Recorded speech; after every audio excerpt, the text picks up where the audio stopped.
ये वही उत्तराधिकार प्रमाण पत्र है जो हमारी श्रीमती जी ने बनवाया था। ये फर्जी बनवाया गया।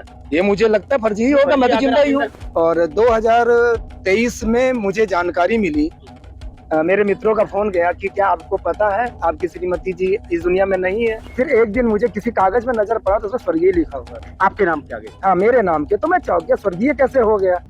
तमाम सारी खबरें आपने देखी होगी मृत्यु प्रमाण पत्र को लेकर और जन्म प्रमाण पत्र को लेकर, लेकिन ये खबर जिस पर आज हम हैं, ये खबर कुछ ऐसी है जिसे सुन, जिसे देख आपकी भी रूह कांप जाएगी। क्या वाकई में कोई अपना ऐसा कर सकता है जो इनके साथ हुआ? अपनी धर्म पत्नी, जिसके साथ हम 7 फेरे लेते हैं, जिसके साथ हम तमाम सारी रस्में, तमाम सारी कस्में खाते हैं, उसने अपने ही पति को मुर्दा साबित कर दिया और पति आज भी जिंदा है। हमारे साथ मौजूद है एक व्यक्ति है जो अपना पूरा व्यथा या पूरी कहानी वो खुद से बयां करेंगे। थोड़ा सा फ्लैशबैक में चलते हैं, 2019 की कहानी है और इस कहानी में कोविड का दौर था और कोविड के दौर में जो जहां था वो वही वैसे पड़ा था। ये इंसान भी वहीं पे ऐसे ही थे, लेकिन इनके साथ क्या हुआ, जो इनकी अपनी खुद की पत्नी, धर्म पत्नी ने इनको मुर्दा साबित कर दिया।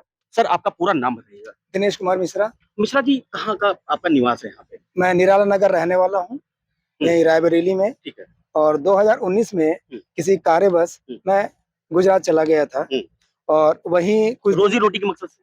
हाँ, कुछ काम से गया था, रोजी रोटी क्या कहेंगे, कुछ काम से ही गया था। और फिर वहीं पे लॉकडाउन हो गया। अच्छा। मेरी वापसी की टिकट नहीं हो पाई। अच्छा। फिर मैं वहाँ कुछ दिन रहा और 2023 में मुझे जानकारी मिली, मेरे मित्रों का फोन गया कि क्या आपको पता है आपकी श्रीमती जी इस दुनिया में नहीं है। अच्छा। फिर मैं 1923 में? 29 में, हाँ। तब तक आप फिर मैं वहां था, फिर मैं रच बस गया था। मैं अपने यहाँ बच्चे लोग अपना संभाल ही रहे थे और किसी से कोई फोन ही नहीं करता था। अच्छा। जब मैंने फोन किया तो किसी का फोन भी नहीं लगा। मतलब यूं कहें कि बहुत ज्यादा बनती नहीं थी बच्चों से, कह सकते हैं। हाँ, लेकिन अगर मैं बात करूं तो सारी प्रॉपर्टी ये सब आप ही के नाम रही होगी? सब मेरे ही नाम थी। हाँ, सब मेरे ही नाम थी। नहीं रही? हाँ, पुश्तैनी मेरे पिताजी का मेरा मकान था।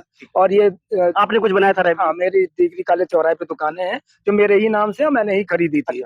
और फिर आपके साथ क्या हुआ? फिर मुझे फोन गया कि आप कहाँ पे हैं और आपके साथ ऐसी घटना घटी है। तो मैंने कहा मुझे तो नहीं पता। फिर मैंने पता करना चाहा और उसी आनंद फानन में लगभग मैं आ गया यहाँ। और आने के बाद मैंने जब बच्चों से पूछा तो किसी ने कुछ ध्यान नहीं दिया।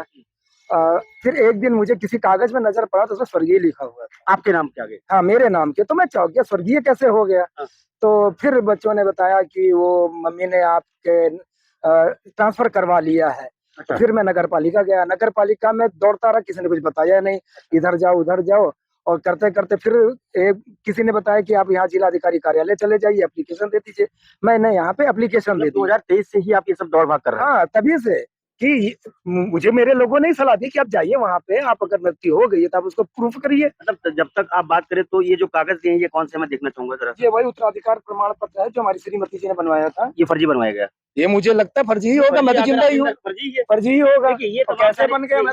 ये तमाम सारे कागजात जो वरासत के हैं और ये तमाम सारी खतौनी और तमाम सारे कागजात लेकर के ये नगर पालिका असेसमेंट है। मतलब ऐसे तमाम सारे विभाग हैं जिन्होंने ये तमाम सारे कागजात इनको दिए और ये फर्जी इनको बताएगा और कागजों में ये मर चुके हैं। ये वैसे अगर बात करें तो मर चुके हैं, लेकिन ये अपनी जिंदा होने की रिहाई और रुहाई दोनों दे रहे हैं। यहाँ रायबरेली के जो जिलाधिकारी है या जो यहाँ के अधिकारी हैं, उन सब अधिकारियों की चौखट पर जाकर दस्तक लगा रहे हैं, 3 साल दे रहे हैं और चौखट खटखटा रहे हैं कि साहब मैं जिंदा हूं। हम और भी बात करेंगे, जानेंगे कि आखिर अब तक जो आपने दिया है इस पर कोई कार्रवाई नहीं हुई है आपकी तरफ से या प्रशासन की तरफ से? मुझे अभी जल्दी में एक कागज मिला था जिसमें लिखा हुआ है कि शायद उसमें कुछ किया गया है, सलोन में कोई भेजा गया है। मैंने 1-2 लोगों को दिखाया तो कहीं कुछ हो नहीं रहा था, तभी भी मैंने यहाँ पे दिया है।